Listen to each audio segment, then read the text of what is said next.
Hello everyone and welcome to another episode of Reese's Random Reviews. I'm Reese, I'm about to give you a random review. And welcome to episode 2 of Apes Month. Planet of the Apes remake that was released in 2001 stars Mark Wahlberg in the lead role, and I saw this movie again. Now, I've only seen this movie twice now. The first time I watched this, I didn't really think this was a good movie. I was actually really bored with this film, but because obviously I was doing Apes Month, I had to rewatch it, and I was hoping there might be some good things about this movie that I do actually like that I didn't see from the first time. And to be fair, there is, but there mostly isn't. The problem with this movie is, I'm going to start with the bad things first and talk about the good things, because there's more bad things in this movie than there is good things. And I just want to get the bad things out of the way. First off, one thing about this problem with the film is that this movie definitely is very confusing. This movie doesn't really have a story. It doesn't really have a gripping plot. Literally, this film is actually quite boring. I actually thought this film was bad the first time I watched it, and to be honest, it's still bad now. The problem with this movie, most of all, is its writing. You know, as I said, there's no story. But the dialogue in this movie is also very bumpy. The performances in this film are very bland. I mean, there's not really that many great performances. Mark Wahlberg tries his best. He really puts his effort into it. But it's not really great. I do love Helena Bonham Carter in this movie, though. I thought she was pretty good. Tim Roth is the main villain. The rest of the characters, I just thought were just pretty dull. Yeah, this movie's not good at all, and to be honest, there's many things about this movie that could have been better. The problem with this film, though, is that the studio, 20th Century Fox, really interfered with this movie pretty badly. They kept wanting things that they couldn't have. Like, instead of a 200 million budget, they wanted to cut down to 100 million. Instead of directing with Oliver Stone, they wanted to have James Cameron. Instead of James Cameron, they wanted Roland Emmerich.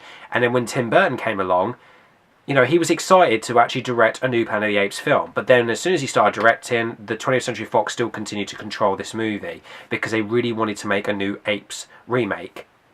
And unfortunately, the whole thing is just completely messed up. Now, the real sad thing about this movie is that if the studio had really not interfered, this would have actually been a really good film. But unfortunately, they didn't trust Tim Burton enough to direct this film, and this doesn't feel like a Tim Burton movie, like, at all. Like, I've seen many Tim Burton films, and I love Tim Burton movies, but oh my god, this has got to be the worst film that Tim Burton has actually properly worked on. I mean, most people complain about Alice in Wonderland or Dark Shadows as being his worst films. Has anyone seen this version of Planet of the Apes? Hello? This is a very bad version. This is not a very good Apes movie. In fact, you know, out of all the Apes films I've seen, you know, the original and the reboots that are coming out, this definitely is the worst one. And it's no wonder why they rebooted the series, because this film is terrible. I'm really glad there was no sequel made to this film as well, because if there was a sequel, oh my god, it probably would have been worse. But even Tim Burton himself said if he wanted to make a sequel to that Planet of the Apes, he'd rather would have jumped out of a window. And that's no joke. He actually said that in an interview. He would rather jump out of a window than make a sequel to this Planet of the Apes film. And I don't blame him, because 20th Century Fox really fucked up on this film.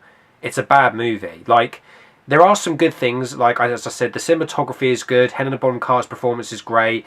I do like Tim Roth in this movie as well. And some of the costume designs and some of the locations are brilliant. But most of all, has a story, has a movie. It's just terrible. And plus, there's that confusing ending. I mean, my god, can we ever not forget about that ending? It was just so weird. Like, it was trying to build up to a sequel. But where? Where was this going to lead up to?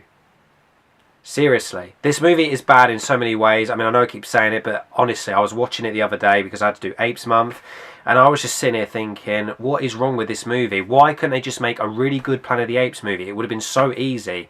But unfortunately, they didn't. And I'm kind of glad they didn't, because the reboots have come out and they're much better. And yeah, so this movie is just a complete waste of time, really. And to be honest, I don't really see it as a Tim Burton movie. And I don't blame Tim Burton. I just blame 20th Century Fox, because they're the ones that pretty much ruined this movie. I mean, they did it with Fantastic Four, and now they did it with Planet of the Apes in 2001. So, out of 10, I'm going to give Planet of the Apes 2001 out of 10 a 4. It's not even that watchable. It's just the costume design, the locations, Helena Bonham Carter's acting, and that's about it. This movie, on the other hand, is just a complete drag, waste of time. Don't bother watching it, guys, if you haven't seen it, because seriously, you're just going to sit there looking all confused thinking, what the hell have I just watched for almost 2 hours? Guys, as always, thank you so much for watching my videos. Apes Month continues with my next video. I'll be talking about Rise of the Planet of the Apes next, which I'm really looking forward to. Reasons I'm doing this is because I'm leading up to War for the Planet of the Apes, so I'm really looking forward to it. Guys, if you enjoy my videos, please subscribe and comment, and also thank you so much to everyone who subscribed me, because now I've reached over 200 viewers, 200 subscribers, not viewers, I do apologise, 200 subscribers. I'm really happy about that. Thank you so much, guys. Honestly, it means a lot that I finally have reached the 200 mark. More videos and more projects and everything is coming your way. There's some really good stuff coming up, guys. Please, please, you don't want to miss it. So subscribe me to keep updated. And I am Reese, and I have just given you another random review.